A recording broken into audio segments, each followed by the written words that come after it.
Setiap pagi, aku selalu bangun sebelum ayam-ayam berkokok, menyapa hari dengan tangan penuh lumpur dan hati yang tenang. Hingga suatu pagi, seorang perempuan asing dengan mata seperti langit sore berdiri di depan kandangku, membawa koper dan senyum yang tak kukenal. Tapi entah kenapa terasa akrab. Siapa sebenarnya dia, dan kenapa langkahnya berhenti justru di hidupku yang sederhana ini? Langit sore di desa Sumber Makmur mulai meremang. Awan menggumpal di ufuk barat, menjanjikan hujan yang turun pelan-pelan seperti biasa. Aku, Budi, sedang memeriksa kandang ayam di belakang rumah. Ayam-ayamku tak banyak, tapi cukup untuk makan sehari-hari dan sedikit ditabung untuk esok. Hidupku tenang. Bangun pagi, memberi makan ayam, mencangkul di kebun kecil, dan sesekali membantu Pak Lurah memperbaiki jalan.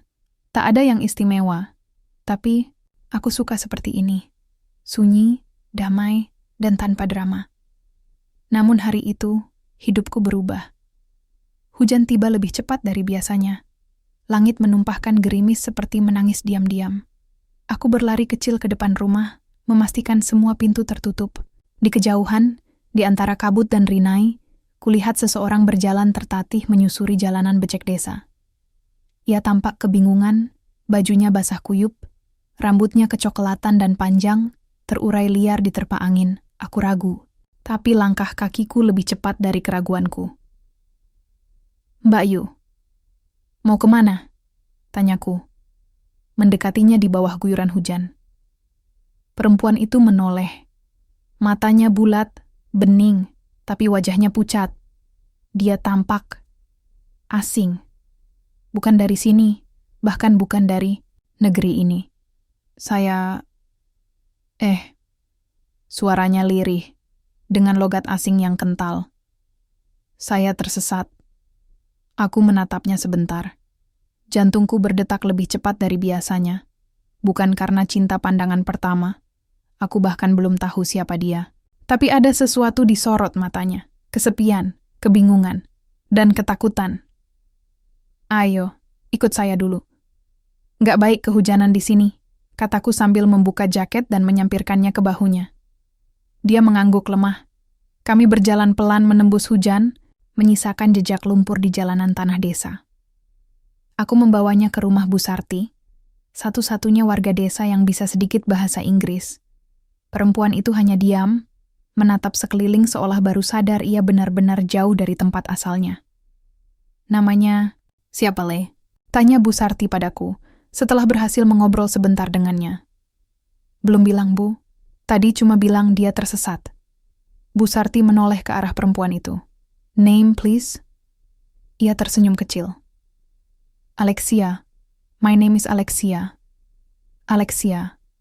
Satu nama, tapi cukup untuk membuatku tidak bisa tidur malam itu. Aku mencoba memahami apa yang membuat perempuan asing itu bisa sampai di desa kecil ini.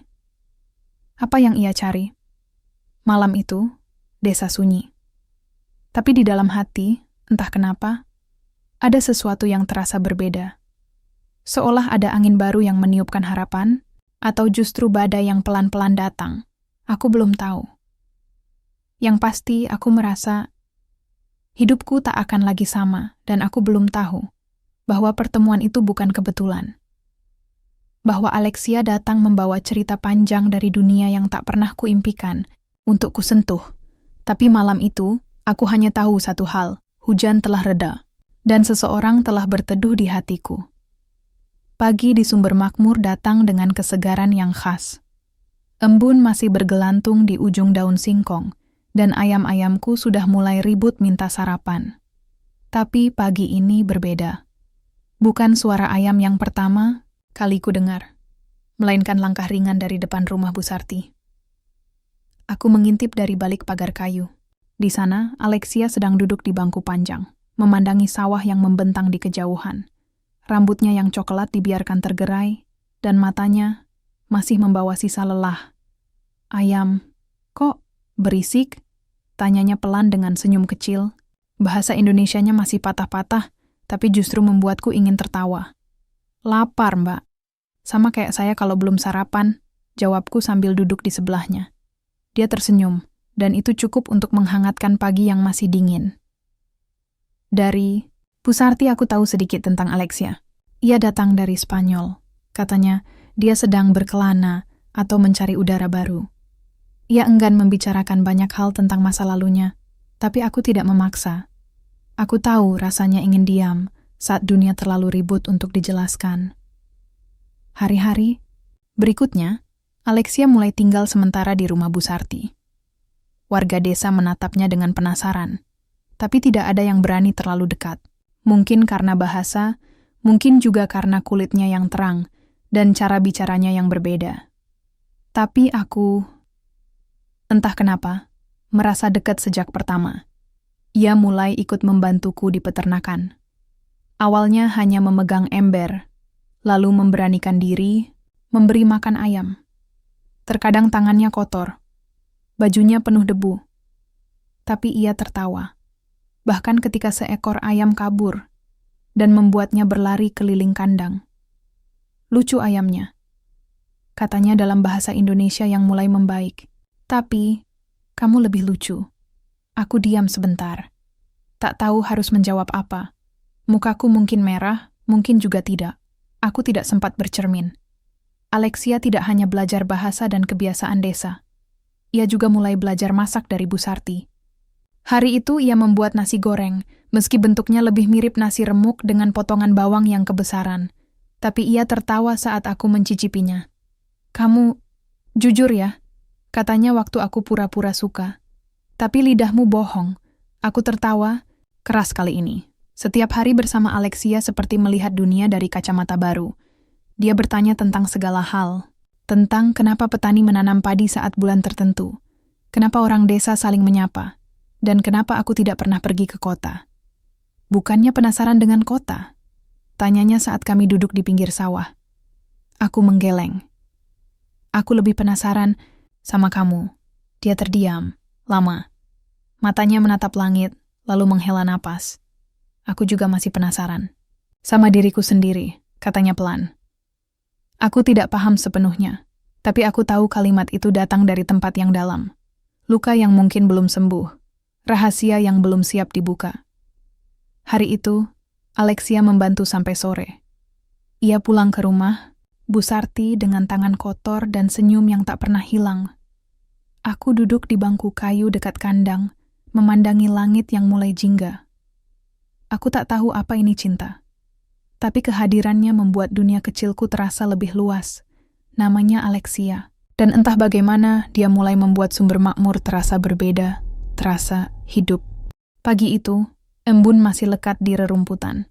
Mentari belum tinggi, tapi suara ayam-ayam sudah gaduh seperti biasa. Aku berdiri di samping kandang, menggenggam sekop kecil. Biasanya aku sendiri, tapi hari ini Alexia datang lebih awal dari biasanya. Mengenakan topi anyaman dari Pak Karno dan sepatu butut peninggalan anak Bu Sarti. Pagi Budi, sapanya cerah meski masih terbata-bata. Aku tersenyum. Pagi juga Mbak Alexia.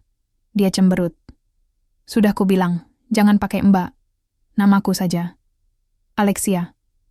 Baiklah. Alexia.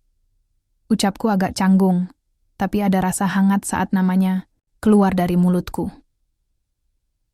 Hari ini kami tak hanya memberi makan ayam, tapi juga menanam bibit jagung di kebun belakang.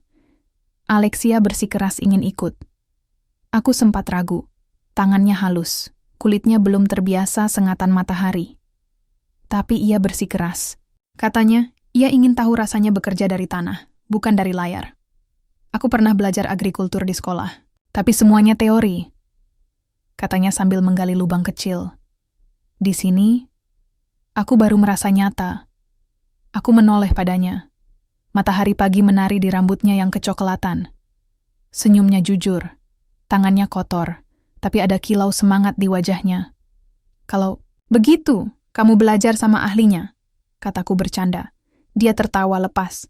Hari-hari berlalu, dan semakin banyak warga mulai menerima Alexia.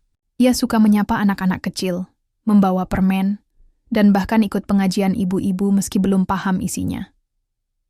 Warga menyebutnya Nona Bule, dengan nada sayang. Bahkan Pak Lurah pernah berkata, kalau bukan takdir, Mana mungkin gadis jauh-jauh datang ke sini hanya untuk bantu Budi kasih makan ayam. Aku hanya tersenyum mendengarnya. Tapi jauh di dalam hati, aku mulai merasakan sesuatu yang tak pernah kurasakan sebelumnya. Bukan hanya syukur, tapi juga harapan. Suatu sore, saat matahari tenggelam di balik bukit, kami duduk di bawah pohon jambu. Angin berembus lembut, membawa bau tanah dan dedaunan kering. Alexia menatap langit yang mulai jingga, lalu berbisik pelan. Budi, kamu percaya takdir? Aku menoleh, agak kaget dengan pertanyaannya. Percaya. Tapi aku lebih percaya pada pilihan. Hidup ini soal memilih. Dia menunduk. Kalau begitu, aku memilih tinggal. Aku terdiam. Kata-kata itu mengambang di udara, perlahan masuk ke dalam dadaku. Ia memilih tinggal di desa kecil ini, di dunia sederhanaku. Kenapa? Tanyaku akhirnya. Alexia menatapku. Mata bening itu tak lagi tampak asing. Karena di sini, aku merasa berarti. Di sini, aku bukan siapa-siapa. Tapi aku merasa hidup. Aku menelan ludah. Tak tahu harus berkata apa. Tapi aku tahu, di detik itu, aku tak ingin hari-hari berlalu tanpa kehadirannya. Aku ingin menanam lebih dari sekadar jagung. Aku ingin menanam harapan bersamanya. Beberapa hari kemudian, ia mulai memanggilku dengan nada berbeda, lebih akrab, lebih dekat, dan aku mulai memanggilnya tanpa rasa canggung. Alexia. Setiap kali namanya keluar dari mulutku, rasanya seperti memetik bunga di tengah musim kering. Sesuatu yang tak pernah kuduga bisa tumbuh di hatiku yang lama sepi. Hari itu, sebelum pulang, Alexia menulis sesuatu di buku catatannya. Aku sempat mengintip. Hanya satu kalimat, tapi cukup untuk membuatku diam sepanjang malam. Budi menanam jagung, tapi aku menanam hati. Dan sejak hari itu, aku tahu. Cinta sedang tumbuh di tanah yang sederhana, dengan akar yang pelan tapi pasti menguat. Langit sumber makmur menjingga keemasan sore itu. Angin semilir membawa aroma wangi tanah basah dan daun pisang yang tergesek. Di ujung ladang, aku dan Alexia duduk berdampingan. Kaki kami menjuntai dari batang pohon kelapa tumbang yang sering kami jadikan tempat berteduh. Hari ini, 1 tahun, sudah sejak pertama kali Alexia datang ke desa. Banyak yang berubah. Alexia tak lagi kikuk saat berbicara bahasa Indonesia. Ia bahkan sudah bisa membuat sayur asem yang lebih enak dari buatan Bu Sarti. Ia mulai seperti bagian dari desa ini, dari hidupku. Dan hari ini, aku ingin memberinya sesuatu. Sesuatu yang lebih dari sekadar senyuman setiap pagi. Tanganku gemetar saat merogoh saku kemeja. Bukan karena takut, tapi karena perasaan yang terlalu penuh. Aku menggenggam kotak kecil dari kayu jati, buatan Pak Darto, pengrajin tua di ujung desa. Tak ada berlian di dalamnya, hanya cincin perak sederhana. Tapi aku mengukir namanya dan namaku di sisi dalamnya. Diam-diam, selama berminggu-minggu. Aku menarik napas dalam. Lex. Dia menoleh, tersenyum seperti biasa. Tapi kali ini, aku menatap matanya lebih dalam dari sebelumnya. Aku ingin ia tahu betapa hatiku tak main-main. Aku enggak pandai merangkai kata, kamu tahu itu. Tapi aku tahu satu hal. Sejak kamu datang, hidupku berubah. Bukan jadi mewah, bukan jadi hebat, tapi jadi lebih penuh. Alexia mematung, lalu matanya mulai berkaca-kaca. Kalau kamu masih mau tinggal di sini, di hidupku, maukah kamu menikah denganku? Hening sesaat. Angin berhenti. Burung di kejauhan seolah menahan kicauannya. Lalu Alexia tertawa. Tawa yang pelan, lalu pecah, lalu berubah menjadi isakan. Ia mengangguk cepat-cepat sebelum pelukannya menenggelamkanku dalam keharuan yang belum pernah kurasakan. Iya, Budi. Iya, jawabnya dengan suara bergetar. Aku mau. 1000 kali mau. Kami menikah sebulan kemudian, di balai desa sederhana. disaksikan oleh warga yang sudah kami anggap keluarga. Tak ada gaun putih, tak ada musik megah, hanya senyum-senyum tulus, dan doa-doa dalam bahasa yang campur aduk, tapi hangat. Pak Lurah, yang memimpin akad, Bu Sarti menangis, sambil mengipasi wajahnya dengan sarung, dan anak-anak kecil berlari mengitari, kami sambil melempar bunga Kamboja. Semua begitu sederhana, tapi begitu benar. Setelah pesta kecil itu, kami kembali ke rumah mungil peninggalan almarhum Bapak. Kami tak punya banyak, tapi kami punya cukup. Dan di rumah itulah, seminggu kemudian, Alexia memberiku berita yang membuatku menangis diam-diam di malam hari. Budi, aku hamil. Aku hanya bisa memeluknya erat. Tak bisa berkata apa-apa, hanya mencium keningnya. Berulang-ulang, dengan mata yang tak mampu menahan haru. Hari-hari kami pun makin penuh. Alexia mulai mengurangi pekerjaan di peternakan. Lebih banyak menulis dan membaca buku tentang kehamilan. Kadang ia bernyanyi kecil sambil mengelus perutnya. Kadang aku mematung di pintu, hanya menatapnya dalam diam. Tak percaya bahwa perempuan yang dulu datang dengan hujan, kini telah menjadi cahaya dalam hidupku. Tapi kebahagiaan itu perlahan mulai terganggu.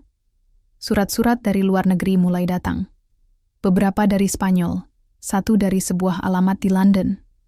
Semua tertulis dalam bahasa yang tak ku mengerti. Tapi setiap kali surat itu datang, wajah Alexia berubah. Tak sepenuhnya sedih, tapi ada kegelisahan yang tak bisa ia sembunyikan. Suatu malam aku bertanya, "Lex, kamu baik-baik saja?" Dia menoleh, tersenyum, tapi matanya kosong. "Aku baik, cuma kadang masa lalu itu keras kepala.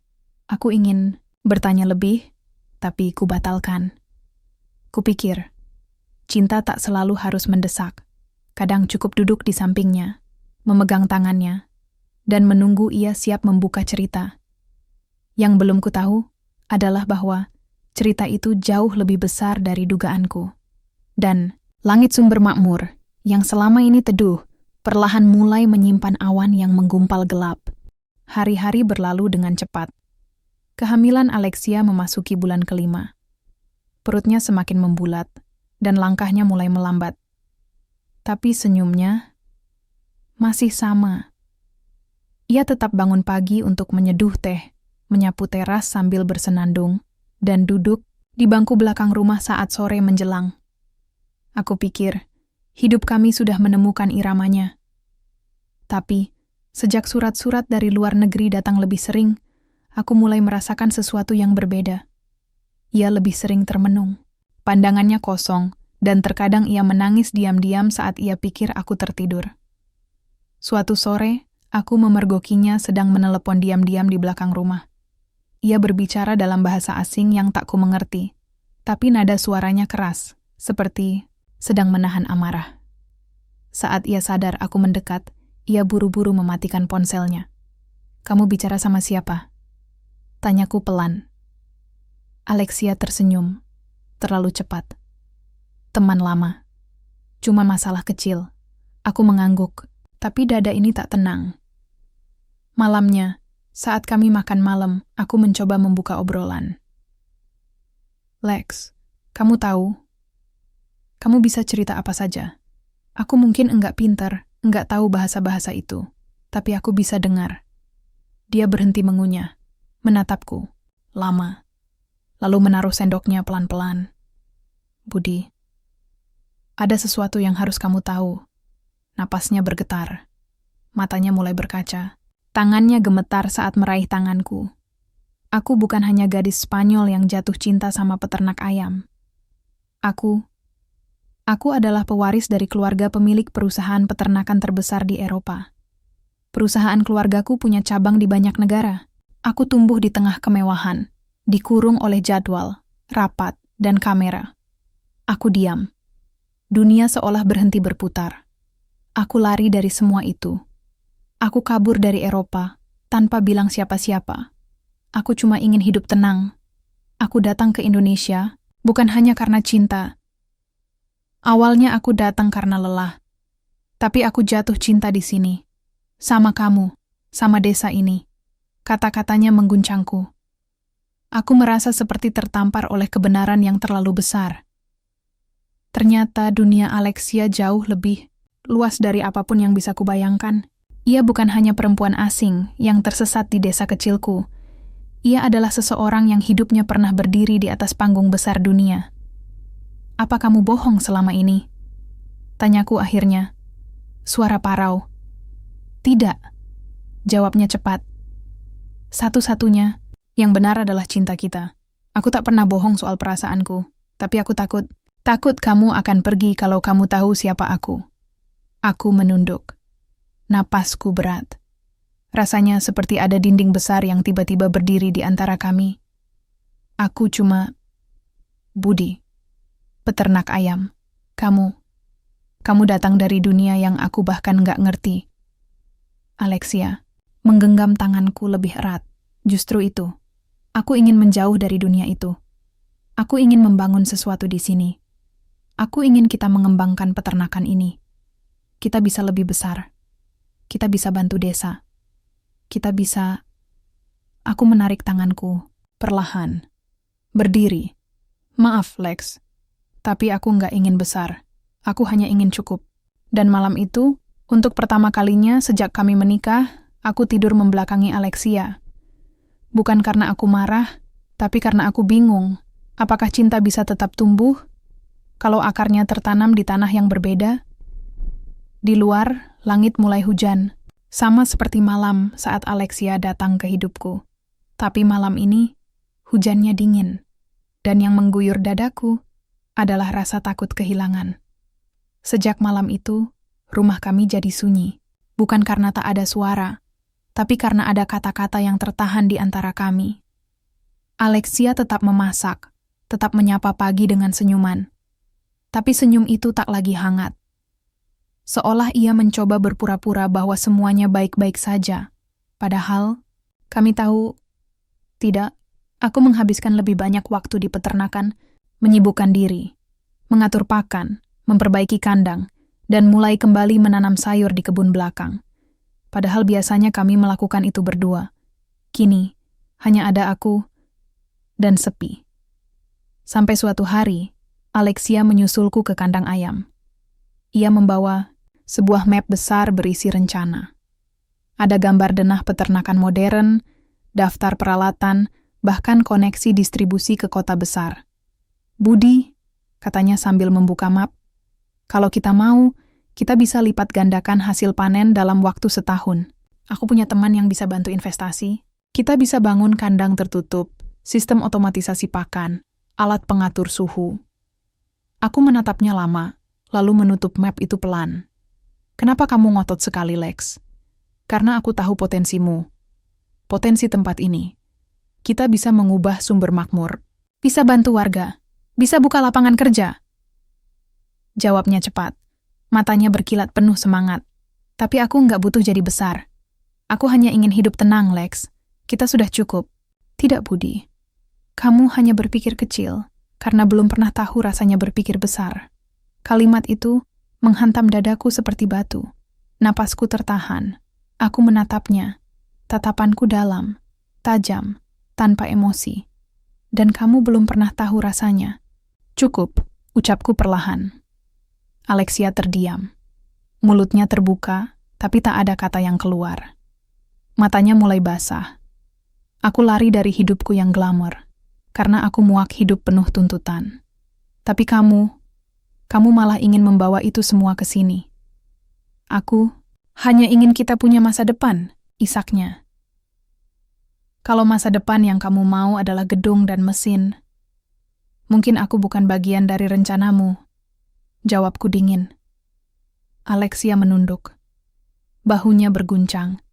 Ia menangis dalam diam, dan aku hanya bisa berdiri menatap tanah. Terlalu keras.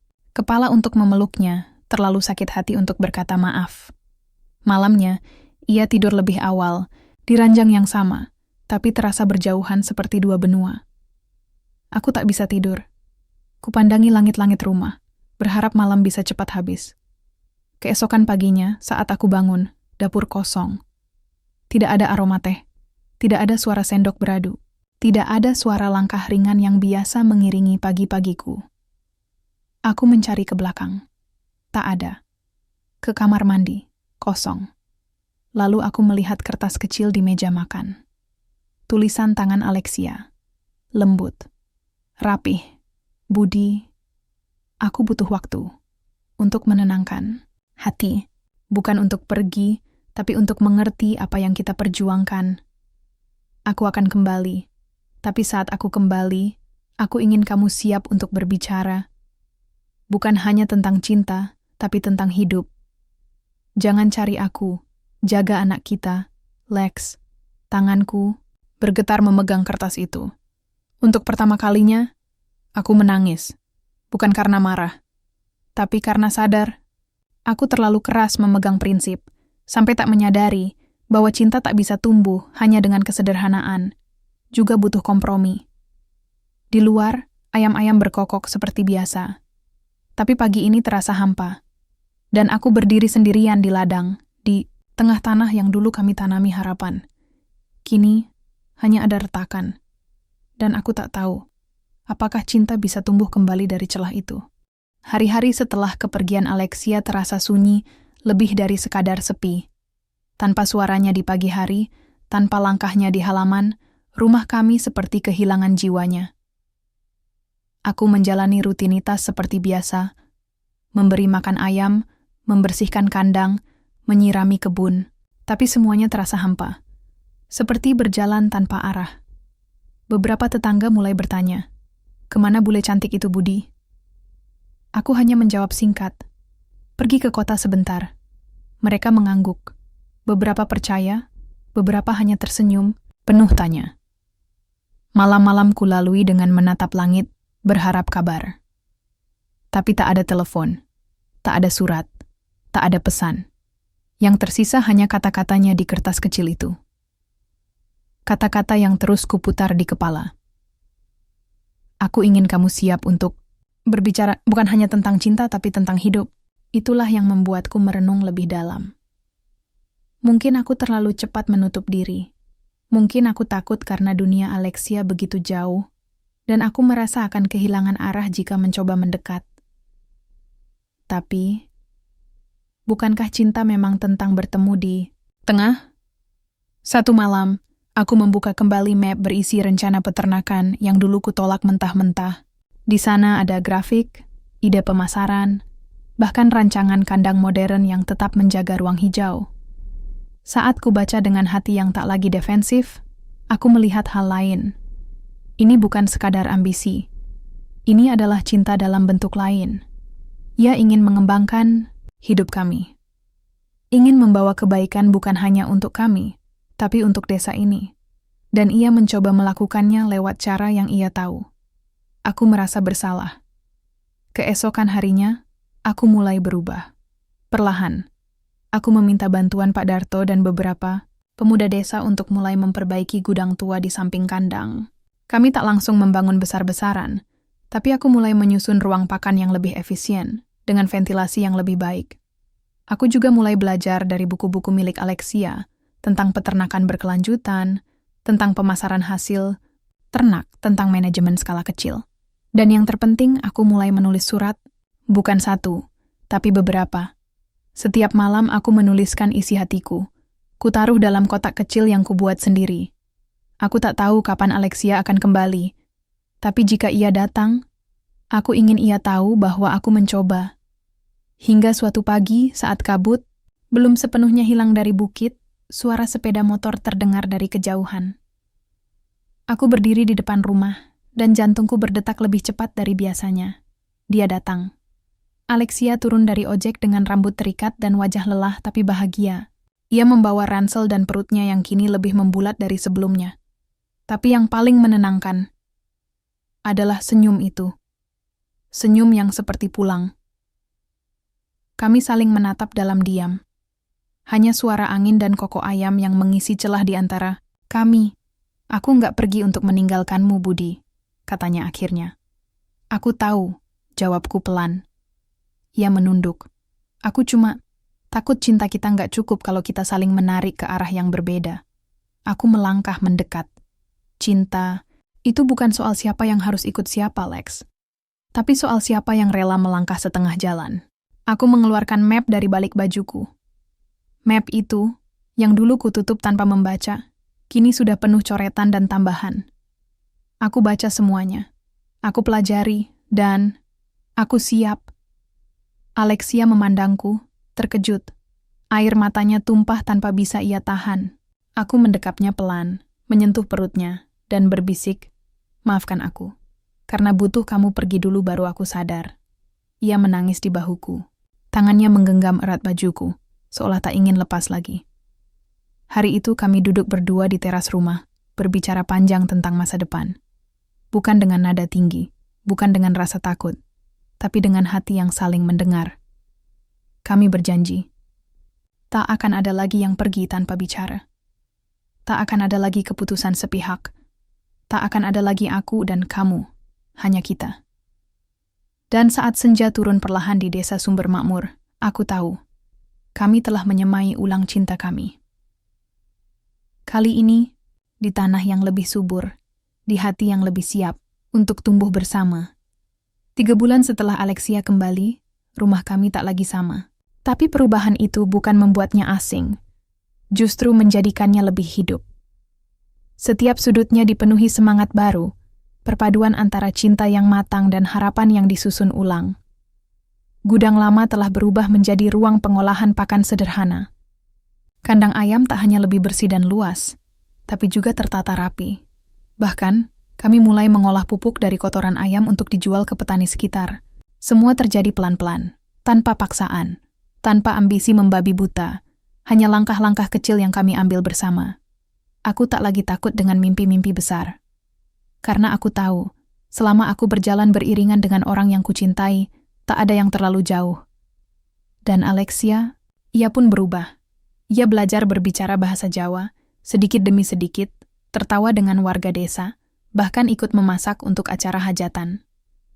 Orang-orang mulai memanggilnya Mbak Lexi dengan hangat, dan ia tersenyum setiap kali dipanggil begitu. Tidak ada lagi jarak antara dirinya dan desa ini. Ia bukan lagi orang asing. Ia adalah bagian dari kami. Hari-hari menjelang kelahiran anak kami terasa seperti mimpi yang indah.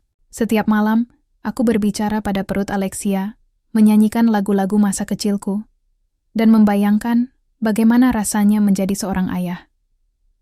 Kami menyiapkan kamar kecil di sudut rumah, mengecat dindingnya biru muda, menggantungkan mainan dari kayu yang kubuat sendiri. Sampai akhirnya, pada suatu malam, saat hujan turun pelan-pelan seperti malam pertama kali kami bertemu, air ketuban Alexia pecah. Kami panik, tapi juga tertawa. Tangannya menggenggamku erat, dan matanya bersinar penuh keyakinan.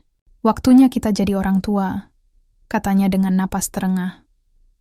Dengan bantuan bidan Rini, anak kami lahir di rumah sederhana ini.